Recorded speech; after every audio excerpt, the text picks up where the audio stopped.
There is a photograph that the Soviet Union did not want the world to admire.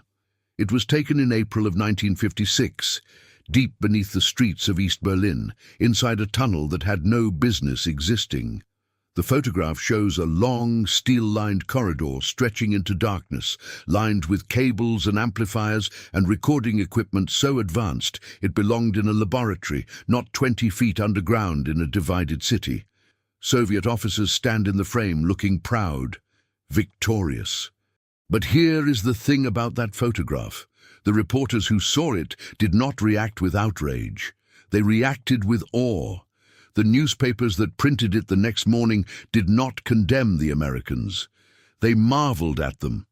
The Soviets had staged the discovery as a propaganda moment, a way to humiliate the CIA in front of the world. Instead, they had handed American intelligence its greatest piece of free advertising in history. The tunnel had been exposed, the operation had been blown, and somehow, in the wreckage of its failure, it had become a legend. This is the story of Operation Gold, a story about audacity, genius, betrayal, and the fundamental question that haunts every intelligence operation ever run. What do you really know, and what has your enemy decided to let you know? The answer in this case will take your breath away. To understand what happened beneath Berlin, you have to go back to what was happening above it. The Second World War had ended in 1945, and the world that emerged from its ashes was not the peaceful one that soldiers had imagined when they dreamed of coming home. The Soviet Union had lost over 20 million people in the conflict. It had also emerged from it as the other great superpower on Earth, armed with ambitions that stretched from Berlin to the Pacific, led by a paranoid and methodical dictator named Stalin, who had turned half of Europe into a buffer zone of satellite states before the ink on the peace treaties had even dried. And in 1949, the Soviets detonated their first atomic bomb. The Americans had expected to hold a nuclear monopoly for years. They got 4.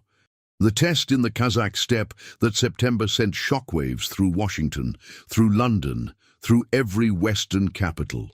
The age of mutually assured destruction had arrived, and with it came the desperate, consuming need to know what the other side was doing, what they were planning, what they were building, what they were thinking in the moments when no one was supposed to be listening. Berlin was the center of all of it. The city had been divided after the war into 4 occupation zones, American, British, French, and Soviet, and it sat deep inside the Soviet-controlled territory of East Germany like a splinter under the skin. Checkpoints everywhere, barbed wire, guard towers, 2 political systems pressed so close together you could walk from one to the other in 15 minutes if the soldiers let you. Both sides ran intelligence operations out of the city with an intensity that made every other European capital look sleepy by comparison. The CIA had established its Berlin presence under the cover name BOB, the Berlin Operating Base, running the largest American intelligence network in Europe out of the Zehlendorf district. But there was a problem that was quietly driving the analysts in Berlin and in Langley out of their minds. The Soviets had gotten smart about radio. For years, radio intercepts had been a primary tool of Western intelligence. You could monitor Soviet military communications from above ground, from listening posts, and from aircraft, capturing the signals as they traveled through the air. But by the early 1950s, the Soviets had made a critical infrastructure shift. Their most sensitive military communications, troop deployments, command orders, contingency planning, high-level strategic discussions, had been moved off the airwaves and onto hardened copper cables buried beneath the earth.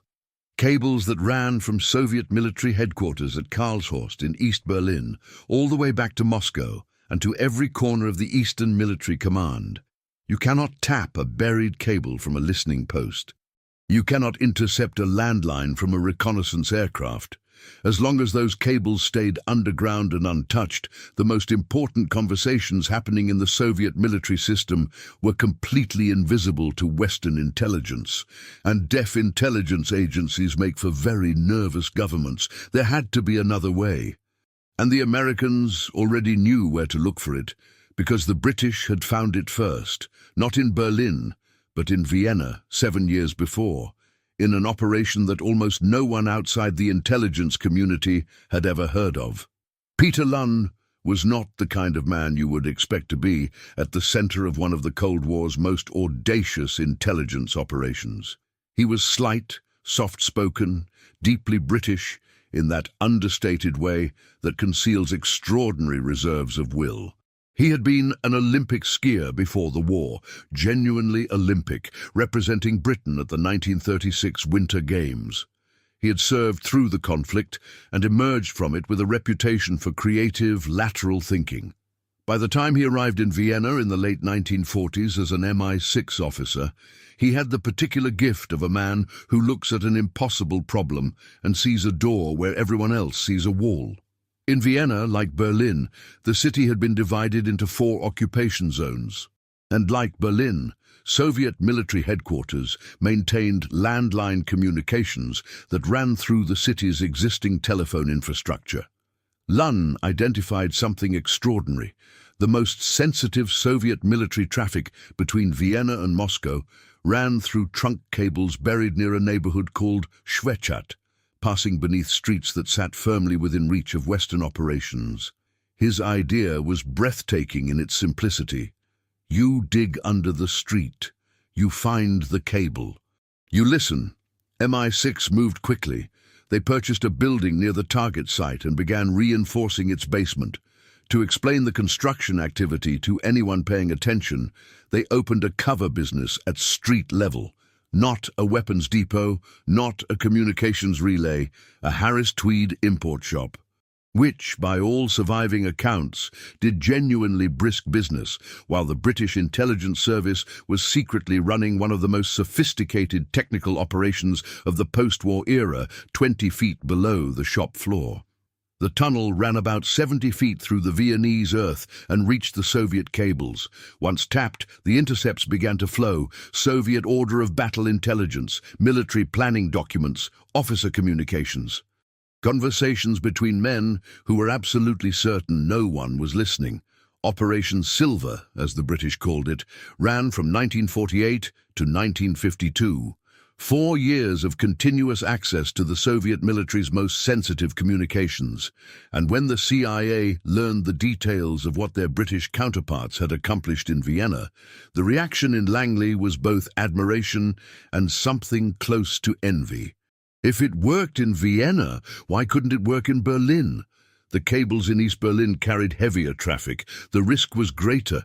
The tunnel would have to be much, much longer, but the principle was identical, and the potential intelligence windfall was almost impossible to calculate. The question was not whether they should try. The question was who was going to run it. William King Harvey was not a subtle man. In a world of intelligence officers who wore their anonymity like a uniform, who cultivated blandness as a professional skill, who could sit in a room and leave no trace of their having been there, Harvey was something spectacularly different. He was large, he was loud, he drank prodigiously. He carried 2 loaded revolvers on his person at all times, including to formal diplomatic functions, because he had decided that the world was a dangerous place, and he intended to be prepared for it. His colleagues called him the Pear, a reference to his distinctive physical silhouette. His adversaries called him dangerous. His admirers called him the closest thing the CIA had ever produced to a force of nature. He had originally worked for the FBI, but after a falling out with Director J. Edgar Hoover, he had moved to the CIA, where he found the culture considerably more suited to his temperament. He made his reputation in 1951 by identifying Kim Philby, the senior British intelligence officer who turned out to be a Soviet agent so deeply embedded in Western intelligence that his exposure sent shockwaves through every Allied service on the planet. That act of analytical courage had made Harvey famous inside the intelligence community and permanently complicated his relationship with MI6. The British were grateful, technically. They were also deeply embarrassed. But when the planning for Operation Gold began, Harvey was the obvious choice to run it. He was the chief of BOB. He knew Berlin. He knew the Soviet operational patterns. He knew the risks. And more than anything, he had the peculiar combination of obsessive precision and reckless ambition that an operation of this scale demanded. He was placed in command of the project in December 1953, and he threw himself into it with characteristic intensity. Under his direction, CIA technical teams commissioned the most exhaustive survey of East Berlin's underground infrastructure the agency had ever attempted. Soil samples were analyzed. Cable routing maps were reconstructed from fragments of old German municipal records. Soviet communications traffic patterns were studied for months to identify which lines carried the highest value intelligence. The target cables ran beneath the Soviet sector near the district of Alt-Glienicke, on the southeastern edge of Berlin, close to the American sector boundary. To reach them, the operation would have to start from the American side. The plan that emerged was staggering in its ambition. In the Rudow district of the American sector, directly adjacent to the target area, the CIA would construct what appeared to be a perfectly ordinary U.S. Army radar installation and storage warehouse. The Soviets watched American military construction in Berlin constantly, but a new radar facility, nothing unusual, nothing that required a second look. The warehouse would be built with an unusually deep basement, far deeper than any radar installation actually needed, and from that basement the digging would begin. The tunnel would have to run approximately 1,276 feet, longer than the Empire State Building is tall, laid flat on the ground, passing 20 feet beneath the surface, crossing the American-Soviet sector boundary entirely underground, reaching the buried cables on the Soviet side without leaving any trace that could be detected from above. Before a single shovel touched the Berlin earth, the U.S. Army Corps of Engineers built a complete duplicate of the planned tunnel in the New Mexico desert. Same dimensions, same equipment, same technical systems, to verify that everything would work before they committed to the operation beneath a hostile city. It was meticulous preparation, the kind of planning that leaves nothing to chance. Digging began in the autumn of 1954. Every cubic foot of excavated soil had to be removed and dispersed without attracting attention. The tunnel lining was prefabricated steel sections assembled underground and slid into place. The tap chamber at the far end was climate-controlled and vibration-dampened. The 3 target cables were tapped one by one in the spring and summer of 1955, the final connection established in August. The listening began. And here, before the first reel of tape had even finished turning, is where the story takes a turn that changes everything. At some point in late 1953, as the planning for Operation Gold moved from concept to operational reality, the CIA made a decision that seemed entirely reasonable and strategically sound. The British had been essential partners in developing the concept. Their experience from Vienna was directly applicable. Briefing them on the full scope of Operation Gold was not just courteous. It was necessary. The planning meetings took place in London.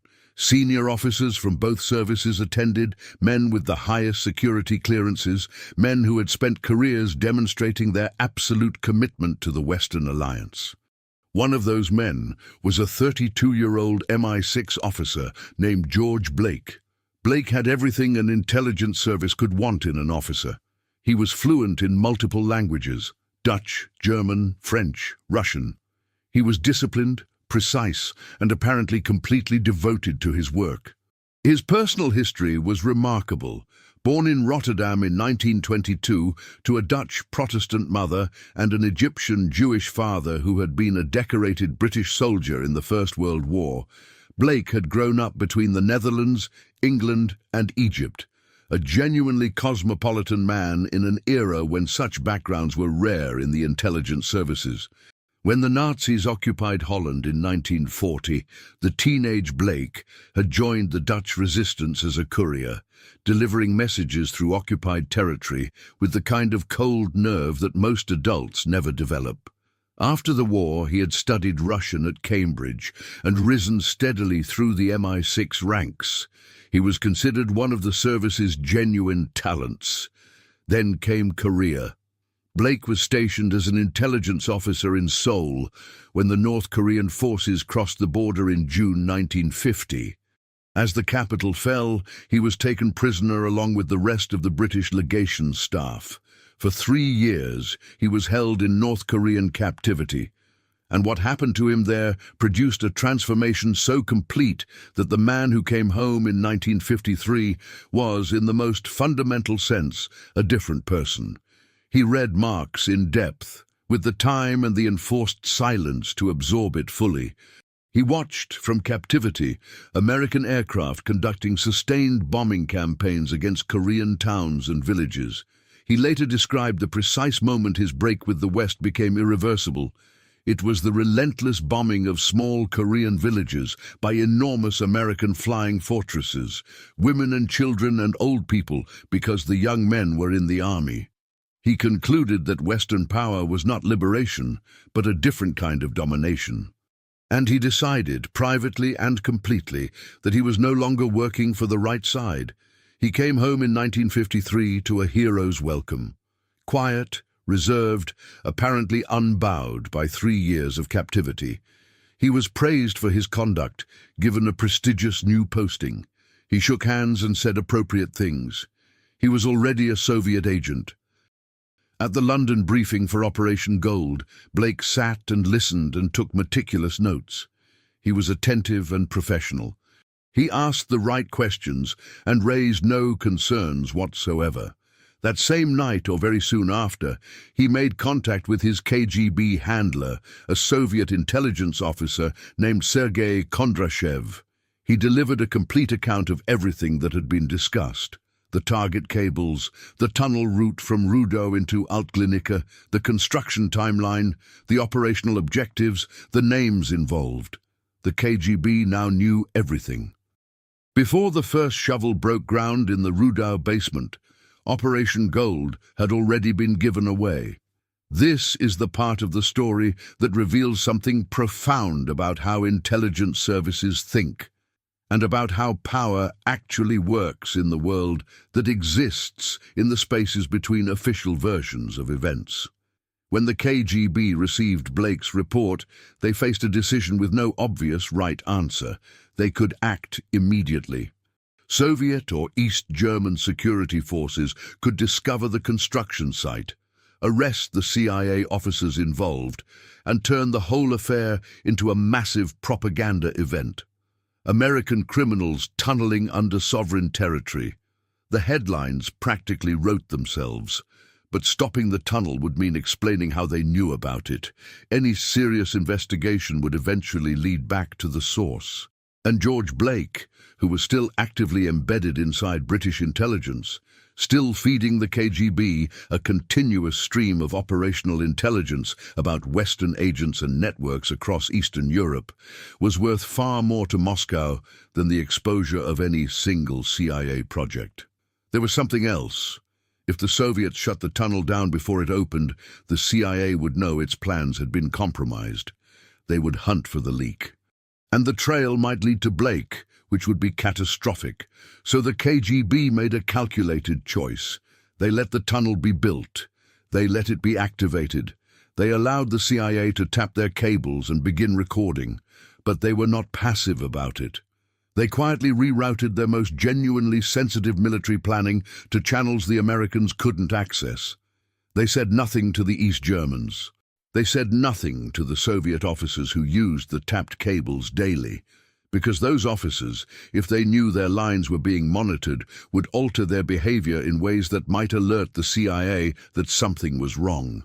The KGB kept the secret of its own penetration so tightly compartmentalized that the people whose conversations were being recorded had no idea they were under any special scrutiny. What flowed through the tapped cables was real. It was not pure fabrication. Flooding the lines with obvious disinformation would have looked suspicious and risked exposing Blake. What the CIA heard was genuine Soviet military traffic, genuine but carefully managed. The most sensitive material was kept elsewhere. What remained was credible enough to seem valuable, but not damaging enough to matter. The Americans in the tap chamber were hearing the Soviet military. They just were not hearing everything. They were hearing what the KGB had decided it could afford to let go, and they had absolutely no idea. For 11 months and 11 days, the operation ran in what appeared to be near-perfect silence. Inside the warehouse in Rudow, a rotating team of CIA and MI6 technicians worked around the clock. The volume of material was extraordinary.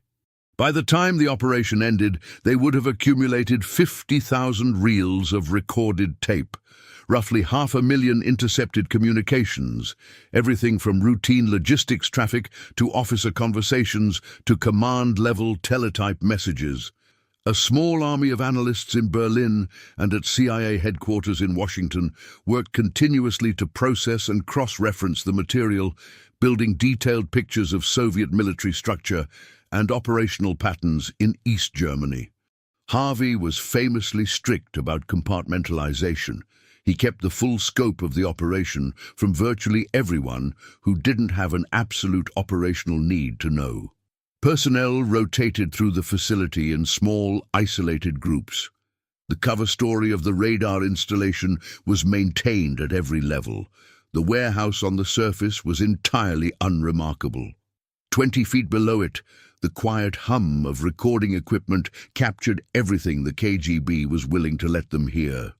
Then comes a detail that is easy to miss, but that makes everything that follows land with new weight.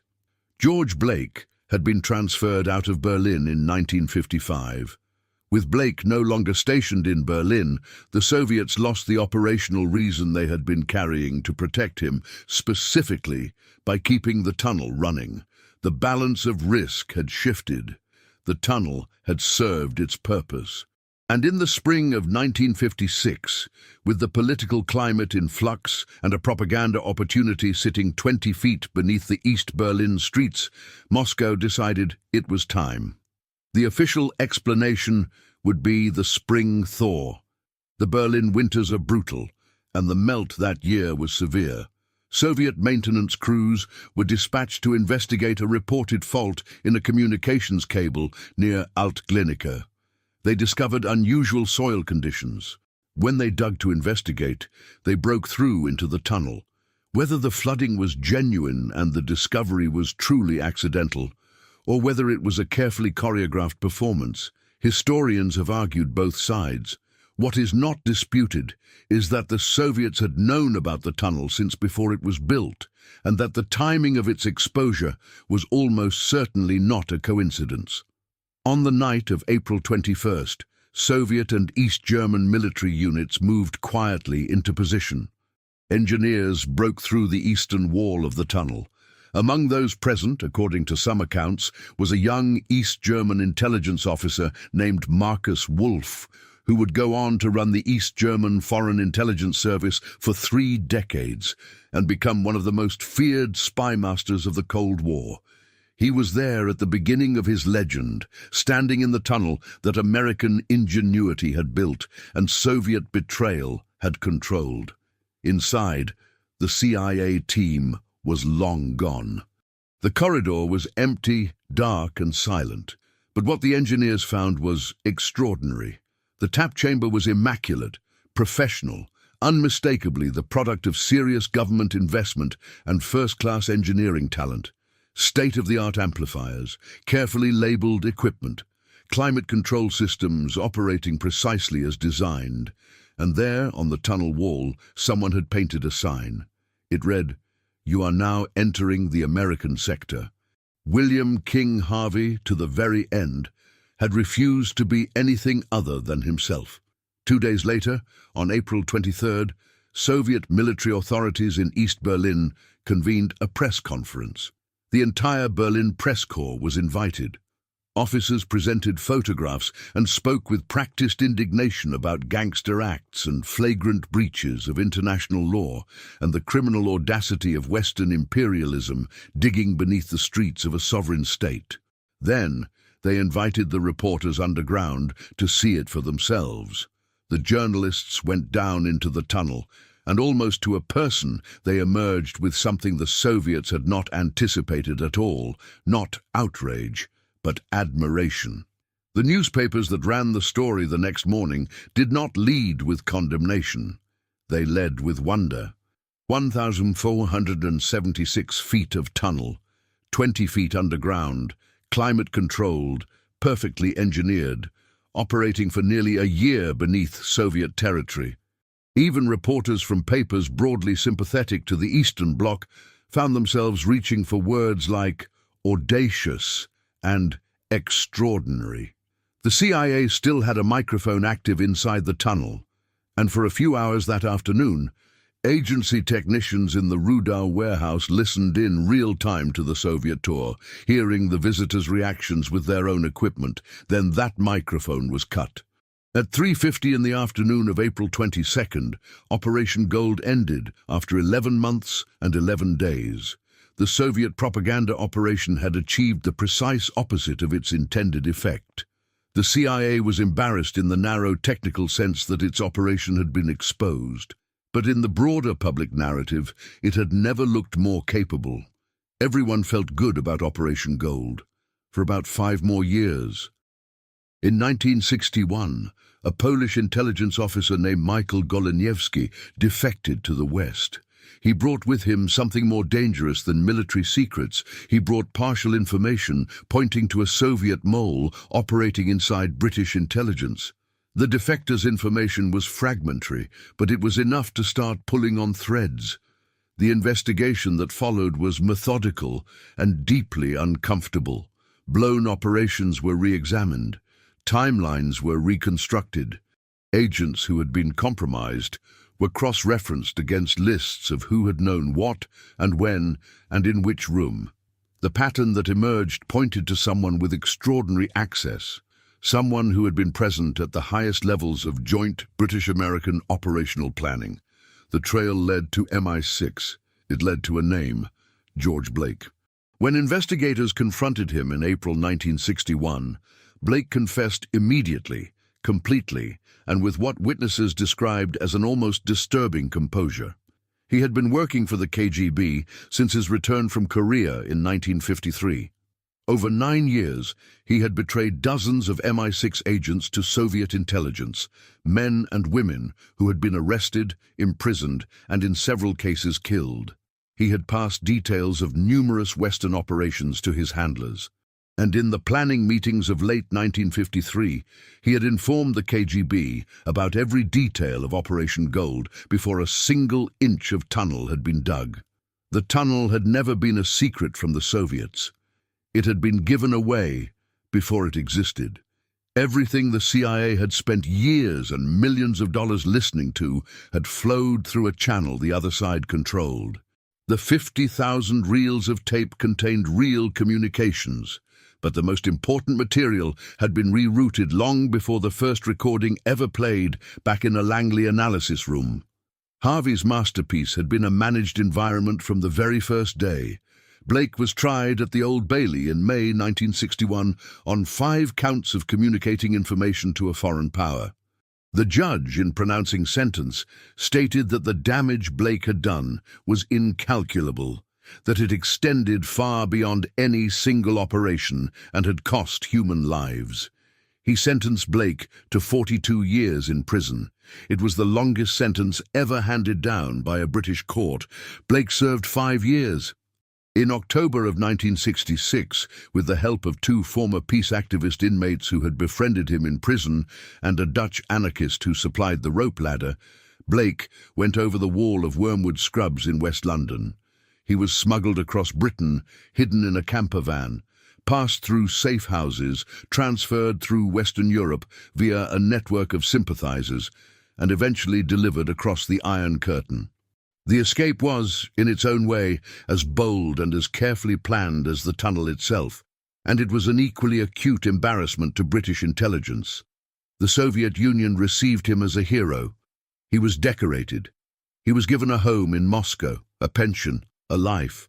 In a later interview, Blake said something that cuts to the bone if you sit with it long enough. Defending himself against the accusation of betrayal, he said, To betray, you first have to belong.